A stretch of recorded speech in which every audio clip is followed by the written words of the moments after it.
मन की बात। नमस्कार। आज फिर एक बार मन की बात के माध्यम से आप सभी कोटि कोटि मेरे परिवारजनों से मिलने का अवसर मिला है। मन की बात में आप सबका स्वागत है। कुछ दिन पहले देश ने एक ऐसी उपलब्धि हासिल की है जो हम सभी को प्रेरणा देती है। भारत के सामर्थ्य के प्रति एक नया विश्वास जगाती है। आप लोग क्रिकेट के मैदान पर टीम इंडिया के किसी बैट्समैन की सेंचुरी सुनकर खुश होते होंगे, लेकिन भारत ने एक और मैदान में सेंचुरी लगाई है और वो बहुत विशेष है। इस महीने 5 तारीख को देश में यूनिकॉर्न की संख्या 100 के आंकड़े तक पहुंच गई है। और आपको तो पता ही है, एक यूनिकॉर्न यानी कम से कम 7,500 करोड़ रुपए का स्टार्टअप। इन यूनिकॉर्न्स का कुल वैल्यूएशन $330 बिलियन यानी 25 लाख करोड़ रुपयों से भी ज्यादा है। निश्चित रूप से ये बात हर भारतीय के लिए गर्व करने वाली बात है। आपको यह जानकर भी हैरानी होगी कि हमारे कुल यूनिकॉर्न में से 44 पिछले साल बने थे। इतना ही नहीं, इस वर्ष के 3-4 महीने में ही 14 और नए यूनिकॉर्न बन गए। इसका मतलब यह हुआ कि ग्लोबल पैंडेमिक के इस दौर में भी हमारे स्टार्टअप्स वेल्थ और वैल्यू क्रिएट करते रहे। इंडियन यूनिकॉर्न्स का average annual growth rate USA, UK और अन्य कई देशों से भी ज्यादा है। एनालिस्ट का तो ये भी कहना है कि आने वाले वर्षों में इस संख्या में तेज उछाल देखने को मिलेगी। एक अच्छी बात ये भी है कि हमारे यूनिकॉर्न्स डाइवर्सिफाइंग है। ये e commerce, fintech, edtech, biotech जैसे कई क्षेत्रों में काम कर रहे हैं। एक और बात जिसे मैं ज्यादा अहम मानता हूं वो ये है कि स्टार्टअप्स की दुनिया न्यू इंडिया की स्पिरिट को रिफ्लेक्ट कर रही है। आज भारत का स्टार्टअप इकोसिस्टम सिर्फ बड़े शहरों तक ही सीमित नहीं है। छोटे छोटे शहरों और कस्बों से भी एंटरप्रेन्योर सामने आ रहे हैं। इससे पता चलता है कि भारत में जिसके पास इनोवेटिव आइडिया है वो वेल्थ क्रिएट कर सकता है। साथियों, देश की इस सफलता के पीछे देश की युवा शक्ति, देश के टैलेंट और सरकार सभी मिलकर के प्रयास कर रहे हैं। हर किसी का योगदान है। लेकिन इसमें एक और बात महत्वपूर्ण है, वो है स्टार्टअप वर्ल्ड में राइट मेंटरिंग यानी सही मार्गदर्शन। एक अच्छा मेंटर स्टार्टअप को नई ऊंचाइयों तक ले जा सकता है। वह फाउंडर्स को राइट डिसीजन के लिए हर तरह से गाइड कर सकता है। मुझे इस बात का गर्व है कि भारत में ऐसे बहुत से मेंटर्स हैं जिन्होंने स्टार्टअप्स को आगे बढ़ाने के लिए खुद को समर्पित कर दिया है। श्रीधर वेम्बू जी को हाल ही में पद्म सम्मान मिला है। वह खुद एक सफल एंटरप्रेन्योर है, लेकिन अब उन्होंने दूसरे एंटरप्रेन्योर को एनरूम करने का भी बीड़ा उठाया है। श्रीधर जी ने अपना काम ग्रामीण इलाके से शुरू किया है। वे ग्रामीण युवाओं को गांव में ही रहकर इस क्षेत्र में कुछ करने के लिए प्रोत्साहित कर रहे हैं। हमारे यहाँ मदन पड़ाकी जैसे लोग भी हैं जिन्होंने रूरल एंटरप्रेन्योर्स को बढ़ावा देने के लिए 2014 में वन ब्रिज नाम का प्लेटफॉर्म बनाया था। आज वन ब्रिज दक्षिण और पूर्वी भारत के 75 से अधिक जिलों में मौजूद है। इससे जुड़े 9,000 से अधिक रूरल एंटरप्रेन्योर्स ग्रामीण उपभोक्ताओं को अपनी सेवाएं उपलब्ध करा रहे हैं। मीरा शेनॉय जी भी ऐसी ही एक मिसाल है। वो रूरल, ट्राइबल और डिसेबल यूथ के लिए मार्केट लिंक स्किल ट्रेनिंग के क्षेत्र में उल्लेखनीय कार्य कर रही है। मैंने यहां तो कुछ ही नाम लिए हैं, लेकिन आज हमारे बीच मेंटर्स की कमी नहीं है।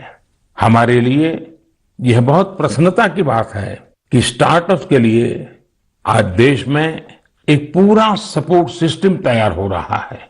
मुझे विश्वास है कि आने वाले समय में हमें भारत के स्टार्टअप वर्ल्ड के प्रगति की नई उड़ान देखने को मिलेगी। साथियों, कुछ दिनों पहले मुझे एक ऐसी इंटरेस्टिंग और अट्रैक्टिव चीज मिली जिसमें देशवासियों की क्रिएटिविटी और उनके आर्टिस्टिक टैलेंट का रंग भरा है। एक उपहार है जिसे तमिलनाडु के तंजावुर के एक सेल्फ हेल्प ग्रुप ने मुझे भेजा है।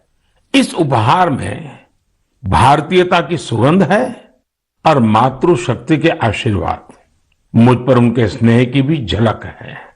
यह एक स्पेशल तंजावुर डॉल है जिसे जीआई टैग भी मिला हुआ है।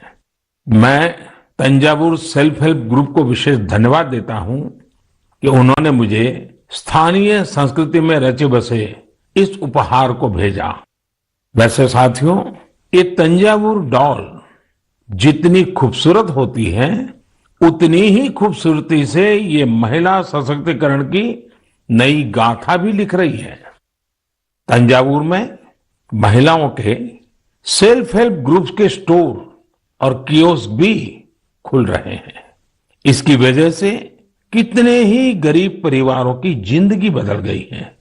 ऐसे कियोस्क और स्टोर्स की सहायता से महिलाएं अब अपने प्रोडक्ट ग्राहकों को सीधे बेच पा रही हैं। इस पहल को तारगईगल कई विनयी पोरुत्कल विरप्पनई अंगाड़ी नाम दिया गया है। खास बात यह है कि इस पहल से 22 सेल्फ हेल्प ग्रुप जुड़े हुए हैं। आपको ये भी जानकर अच्छा लगेगा कि महिला सेल्फ हेल्प ग्रुप्स, महिला स्वयं सहायता समूह के ये स्टोर तंजावुर में बहुत ही प्राइम लोकेशन पर खुले हैं। इनकी देखरेख की पूरी जिम्मेदारी भी महिलाएं उठा रही हैं। ये महिला self help group Thanjavur doll और ब्रोंज लैंप जैसे जीआई प्रोडक्ट के अलावा खिलौने, मेट और आर्टिफिशियल ज्वेलरी भी बनाते हैं। ऐसे स्टोर की वजह से जीआई प्रोडक्ट्स के साथ साथ हैंडीक्राफ्ट के प्रोडक्ट की बिक्री में भी काफी तेजी देखने को मिली है। इस मुहिम की वजह से न केवल कारीगरों को बढ़ावा मिला है बल्कि महिलाओं की आमदनी बढ़ने से उनका सशक्तिकरण भी हो रहा है। मेरा मन की बात के श्रोताओं से भी एक आग्रह है, आप अपने क्षेत्रों में ये पता लगाएं कि कौन से महिला सेल्फ हेल्प ग्रुप काम कर रहे हैं। उनके प्रोडक्ट्स के बारे में भी आप जानकारी जुटाएं और ज्यादा से ज्यादा इन उत्पादों को उपयोग में लाएं। ऐसा करके आप सेल्फ हेल्प ग्रुप की आय बढ़ाने में तो मदद करेंगे ही, आत्मनिर्भर भारत अभियान को भी गति देंगे। साथियों, हमारे देश में कई सारी भाषाओं, लिपियां और बोलियों का समृद्ध खजाना है। अलग अलग क्षेत्रों में अलग अलग पहनावा, खान पान और संस्कृति, ये हमारी पहचान है। ये डायवर्सिटी, ये विविधता एक राष्ट्र के रूप में हमें अधिक सशक्त करती है और एकजुट रखती है। इसी से जुड़ा एक बेहद प्रेरक उदाहरण है एक बेटी कल्पना का, जिसे मैं आप सभी के साथ साझा करना चाहता हूं। उनका नाम कल्पना है, लेकिन उनका प्रयास एक भारत श्रेष्ठ भारत की सच्ची भावना से भरा हुआ है। दरअसल कल्पना ने हाल ही में कर्नाटका में अपनी 10वीं की परीक्षा पास की है। लेकिन उनकी सफलता की बेहद खास बात यह है कि कल्पना को कुछ समय पहले तक कन्नड़ा भाषा ही नहीं आती थी। उन्होंने न सिर्फ 3 महीने में कन्नड़ा भाषा सीखी बल्कि 92 नंबर भी मिला करके दिखाए। आपको ये जानकर हैरानी हो रही होगी, लेकिन ये सच है। उनके बारे में और भी कई बातें ऐसी हैं जो आपको हैरान भी करेगी और प्रेरणा भी देगी। कल्पना मूल रूप से उत्तराखंड के जोशीमठ की रहने वाली हैं। वे पहले टीबी से पीड़ित रही थी और जब वे तीसरी कक्षा में थी तभी उनकी आंखों की रोशनी भी चली गई थी। लेकिन कहते हैं ना, जहां चाह वहां राह। कल्पना बाद में मैसूरू की रहने वाली प्रोफेसर तारामूर्ति के संपर्क में आई, जिन्होंने न सिर्फ उन्हें प्रोत्साहित किया बल्कि हर तरह से उनकी मदद भी की। आज वो अपनी मेहनत से हम सब के लिए एक उदाहरण बन गई है। मैं कल्पना को उनके हौसले के लिए बधाई देता हूं। इसी तरह हमारे देश में कई ऐसे लोग भी हैं जो देश की भाषाई विविधता को मजबूत करने का काम कर रहे हैं। ऐसे ही एक साथी है पश्चिम बंगाल में पुरुलिया के श्रीपति टूडू जी। टूडू जी पुरुलिया की सिद्धो कानो बिरसा यूनिवर्सिटी में संथाली भाषा के प्रोफेसर हैं। उन्होंने संथाली समाज के लिए उनकी अपनी ओल्ड चिकी लिपि में देश के संविधान की कॉपी तैयार की है। श्रीपति टूडू जी कहते हैं कि हमारा संविधान हमारे देश के हर एक नागरिक को उनके अधिकार और कर्तव्य का बोध कराता है। इसलिए प्रत्येक नागरिक को इससे परिचित होना जरूरी है। इसलिए उन्होंने संथाली समाज के लिए उनकी अपनी लिपि में संविधान की कॉपी तैयार करके भेंट सौगात के रूप में दी है। मैं श्रीपति जी की सोच और उनके प्रयासों की सराहना करता हूं। ये एक भारत श्रेष्ठ भारत की भावना का जीवंत उदाहरण है। इस भावना को आगे बढ़ाने वाले ऐसे बहुत से प्रयासों के बारे में आपको एक भारत श्रेष्ठ भारत की वेबसाइट पर भी जानकारी मिलेगी। यहां आपको खान पान, कला, संस्कृति, पर्यटन समेत ऐसे कई विषयों पर एक्टिविटीज के बारे में पता चलेगा। आप इन एक्टिविटीज में हिस्सा भी ले सकते हैं। इससे आपको अपने देश के बारे में जानकारी भी मिलेगी और आप देश की विविधता को महसूस भी करेंगे। मेरे प्यारे देशवासियों, इस समय हमारे देश में उत्तराखंड के 4 धाम की पवित्र यात्रा चल रही है। 4 धाम और खासकर केदारनाथ में हर दिन हजारों की संख्या में श्रद्धालु वहां पहुंच रहे हैं।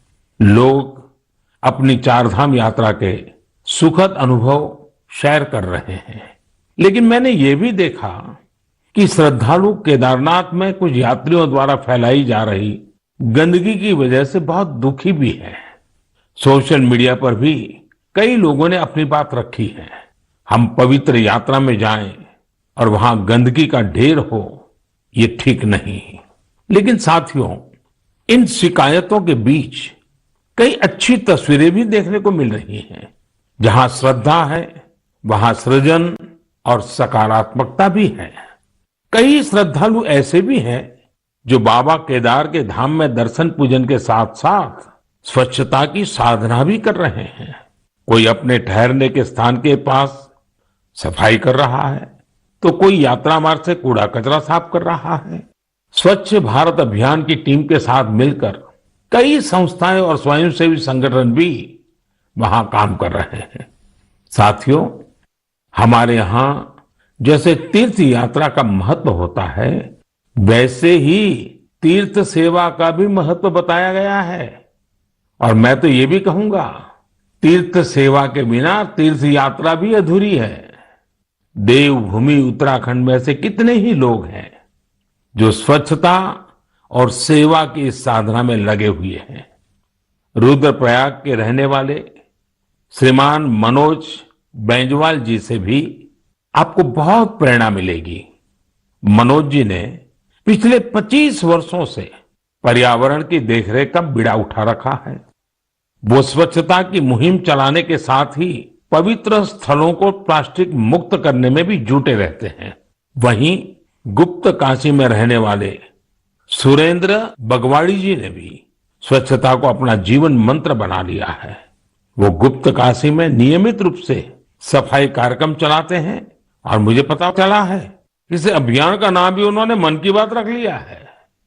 ऐसे ही देवर गांव की चंपा देवी जी पिछले 3 साल से अपने गांव की महिलाओं को कूड़ा प्रबंधन यानी वेस्ट मैनेजमेंट सिखा रही है। चंपा जी ने सैकड़ों पेड़ भी लगाए हैं और उन्होंने अपने परिश्रम से एक हरा भरा वन तैयार कर दिया है। साथियों, ऐसे ही लोगों के प्रयासों से देवभूमि और तीर्थों की वो दैवीय अनुभूति बनी हुई है, जिसे अनुभव करने के लिए हम वहां जाते हैं। इस देवत्व और आध्यात्मिकता को बनाए रखने की जिम्मेदारी हमारी भी तो है। अभी हमारे देश में चारधाम यात्रा के साथ साथ आने वाले समय में अमरनाथ यात्रा, पंढरपुर यात्रा और जगन्नाथ यात्रा जैसी कई यात्राएं होगी। सावन मास में तो शायद हर गांव में कोई न कोई मेला लगता है। साथियों, हम जहां कहीं भी जाए, इन तीर्थ क्षेत्रों की गरिमा बनी रहे, शुचिता, साफ सफाई, एक पवित्र वातावरण, हमें इसे कभी नहीं भूलना है। उसे जरूर बनाए रखें और इसलिए जरूरी है कि हम स्वच्छता के संकल्प को याद रखें। कुछ दिन बाद ही 5 जून को विश्व पर्यावरण दिवस के रूप में मनाता है। पर्यावरण को लेकर हमें अपने आसपास की सकारात्मक अभियान चलाने चाहिए और ये निरंतर करने वाला काम है। आप इस बार सबको साथ जोड़कर स्वच्छता और वृक्षारोपण के लिए कुछ प्रयास जरूर करें। आप खुद भी पेड़ लगाइए और दूसरों को भी प्रेरित करिए।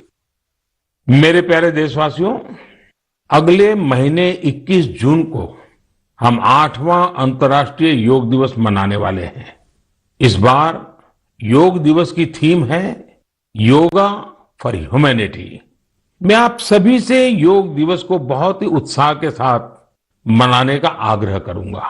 हाँ, कोरोना से जुड़ी जरूरी सावधानियां भी बरतें।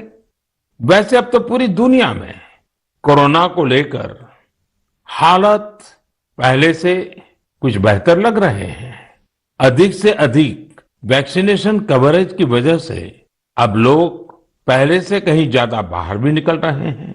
इसलिए पूरी दुनिया में योग दिवस को लेकर काफी तैयारियां भी देखने को मिल रही हैं। कोरोना महामारी ने हम सभी को ये एहसास भी कराया है कि हमारे जीवन में स्वास्थ्य का कितना अधिक महत्व है और योग इसमें कितना बड़ा माध्यम है। लोग ये महसूस कर रहे हैं कि योग से फिजिकल, स्पिरिचुअल और इंटेलेक्चुअल वेलबीइंग को भी कितना बढ़ावा मिलता है। विश्व के टॉप बिजनेस पर्सन से लेकर फिल्म और स्पोर्ट्स पर्सनालिटीज तक, स्टूडेंट से लेकर सामान्य मानवी तक, सभी योग को अपने जीवन का अभिन्न अंग बना रहे हैं। मुझे पूरा विश्वास है कि दुनिया भर में योग की बढ़ती लोकप्रियता को देखकर आप सभी को बहुत अच्छा लगता होगा। साथियों, इस बार देश विदेश में योग दिवस पर होने वाले कुछ बेहद इनोवेटिव उदाहरणों के बारे में मुझे जानकारी मिली है। इन्हीं में से एक है गार्डियन रिंग। एक बड़ा ही यूनिक प्रोग्राम होगा। इसमें मूवमेंट ऑफ सन को सेलिब्रेट किया जाएगा, यानी सूरज जैसे जैसे यात्रा करेगा, धरती के अलग अलग हिस्सों से हम योग के जरिए उसका स्वागत करेंगे। अलग अलग देशों में इंडियन मिशंस वहां के लोकल टाइम के मुताबिक सूर्योदय के समय योग कार्यक्रम आयोजित करेंगे। एक देश के बाद दूसरे देश से कार्यक्रम शुरू होगा। पूरब से पश्चिम तक निरंतर यात्रा चलती रहेगी। फिर ऐसे ही ये आगे बढ़ता रहेगा। इन कार्यक्रमों की स्ट्रीमिंग भी इसी तरह एक के बाद एक जुड़ती जाएगी। यानी ये एक तरह का रिले योगा स्ट्रीमिंग इवेंट होगा। आप भी इसे जरूर देखिएगा। साथियों, हमारे देश में इस बार अमृत महोत्सव को ध्यान में रखते हुए देश के 75 प्रमुख स्थानों पर भी अंतर्राष्ट्रीय योग दिवस का आयोजन होगा। इस अवसर पर कई संगठन और देशवासी ने अपने अपने स्तर पर अपने अपने क्षेत्र की खास जगहों पर कुछ न कुछ इनोवेटिव करने की तैयारी कर रहे हैं। मैं आपसे भी यह आग्रह करूंगा, इस बार योग दिवस मनाने के लिए आप अपने शहर, कस्बे या गांव की किसी ऐसी जगह चुने जो सबसे खास हो। ये जगह कोई प्राचीन मंदिर और पर्यटन केंद्र हो सकता है, या फिर किसी प्रसिद्ध नदी, झील या तालाब का किनारा भी हो सकता है। इससे योग के साथ साथ आपके क्षेत्र की पहचान भी बढ़ेगी और पर्यटन को भी बढ़ावा मिलेगा।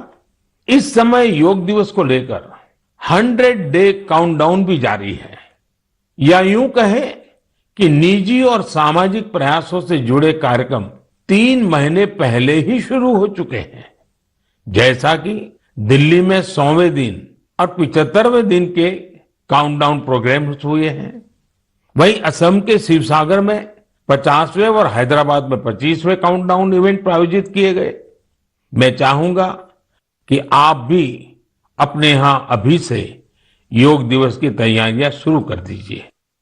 ज्यादा से ज्यादा लोगों से मिलिए।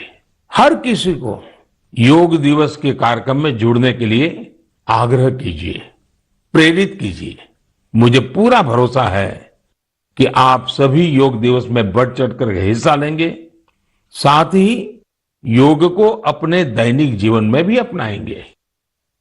साथियों, कुछ दिन पहले मैं जापान गया था।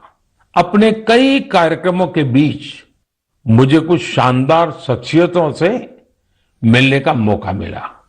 मैं मन की बात में आपसे उनके बारे में चर्चा करना चाहता हूं। वे लोग हैं तो जापान के, लेकिन भारत के प्रति इनमें गजब का लगाव और प्रेम है। इनमें से एक है हिरोशी कोइके जी, जो एक जाने माने आर्ट डायरेक्टर है। आपको ये जानकर बहुत ही खुशी होगी कि इन्होंने महाभारत प्रोजेक्ट को डायरेक्ट किया है। इस प्रोजेक्ट की शुरुआत कंबोडिया में हुई थी और पिछले 9 सालों से ये निरंतर जारी है।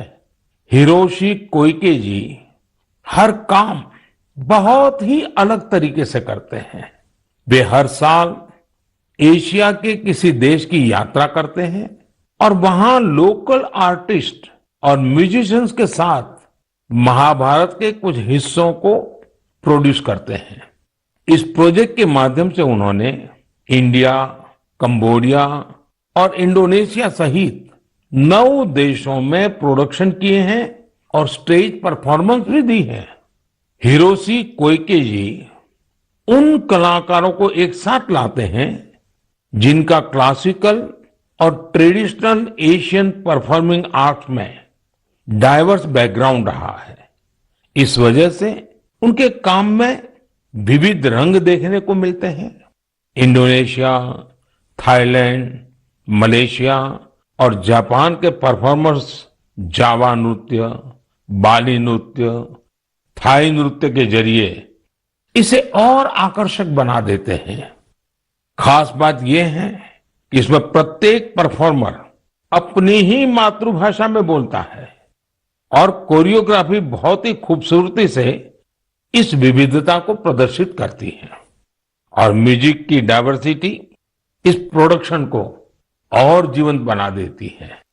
उनका उद्देश्य इस बात को सामने लाना है कि हमारे समाज में डाइवर्सिटी और को एग्जिस्टेंस का क्या महत्व है और शांति का रूप वास्तव में कैसा होना चाहिए। इनके अलावा मैं जापान में जिन अन्य 2 लोगों से मिला वे हैं आत्सुशी मात्सुओ जी और केंजी योशी जी। ये दोनों ही टेम प्रोडक्शन कंपनी से जुड़े हैं। इस कंपनी का संबंध रामायण की उस जापानीज एनिमेशन फिल्म से है जो 1993 में रिलीज हुई थी। यह प्रोजेक्ट जापान के बहुत ही मशहूर फिल्म डायरेक्टर युगो साकोजी से जुड़ा हुआ था। करीब 40 साल पहले 1983 में उन्हें पहली बार रामायण के बारे में पता चला था। रामायण उनके हृदय को छू गई, जिसके बाद उन्होंने इस पर गहराई से रिसर्च शुरू कर दी। इतना ही नहीं, उन्होंने जापानी भाषा में रामायण के 10 वर्जन्स पढ़ डाले। और वो इतने पर ही नहीं रुके, वे इसे एनिमेशन में भी उतारना चाहते थे। इसमें इंडियन एनिमेटर्स ने भी उनकी काफी मदद की। उन्हें फिल्म में दिखाए गए भारतीय रीति रिवाजों और परंपराओं के बारे में गाइड किया गया। उन्हें बताया गया कि भारत में लोग धोती कैसे पहनते हैं, साड़ी कैसे पहनते हैं, बाल कैसे बनाते हैं, बच्चे परिवार के अंदर एक दूसरे का मान सम्मान कैसे करते हैं, आशीर्वाद की परंपरा क्या होती है, प्रातः उठ करके अपने घर के जो सीनियर है उनको प्रणाम करना, उनके आशीर्वाद लेना, ये सारी बातें अब 30 सालों के बाद यह एनिमेशन फिल्म फिर से 4K में रीमास्टर की जा रही है। इस प्रोजेक्ट के जल्द ही पूरा होने की संभावना है। हमसे हजारों किलोमीटर दूर जापान में बैठे लोग जो न हमारी भाषा जानते हैं, जो न हमारी परंपराओं के बारे में उतना जानते हैं, उनका हमारी संस्कृति के लिए समर्पण, ये श्रद्धा, ये आदर बहुत ही प्रशंसनीय है। कौन हिंदुस्तानी इस पर गर्व नहीं करेगा। मेरे प्यारे देशवासियों, स्व से ऊपर उठकर समाज की सेवा का मंत्र, सेल्फ फॉर सोसाइटी का मंत्र हमारे संस्कारों का हिस्सा है। हमारे देश में अनगिनत लोग इस मंत्र को अपना जीवन ध्येय बनाए हुए हैं। मुझे आंध्र प्रदेश में मरकापुरम में रहने वाले एक साथी राम भूपाल रेड्डी जी के बारे में जानकारी मिली है। आप जानकर हैरान रह जाएंगे कि राम भूपाल रेड्डी जी ने रिटायरमेंट के बाद मिलने वाली अपनी सारी कमाई बेटियों की शिक्षा के लिए दान कर दी है। उन्होंने करीब करीब 100 बेटियों के लिए सुकन्या समृद्धि योजना के तहत खाते खुलवाए और उसमें अपने 25 लाख से ज्यादा रुपए जमा करवा दिए।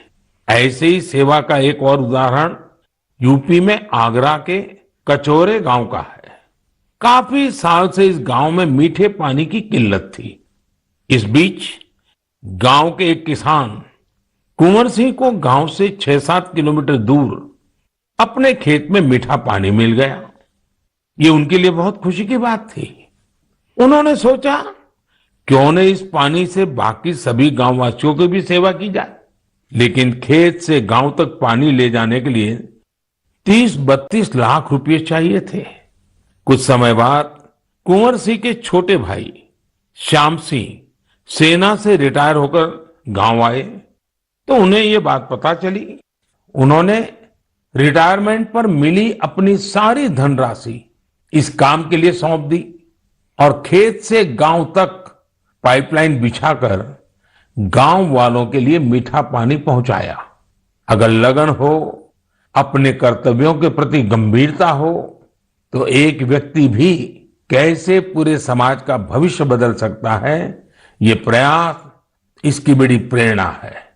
हम कर्तव्य पथ पर चलते हुए ही समाज को सशक्त कर सकते हैं, देश को सशक्त कर सकते हैं। आजादी के इस अमृत महोत्सव में यही हमारा संकल्प होना चाहिए और यही हमारी साधना भी होनी चाहिए, और जिसका एक ही मार्ग है, कर्तव्य, कर्तव्य और कर्तव्य।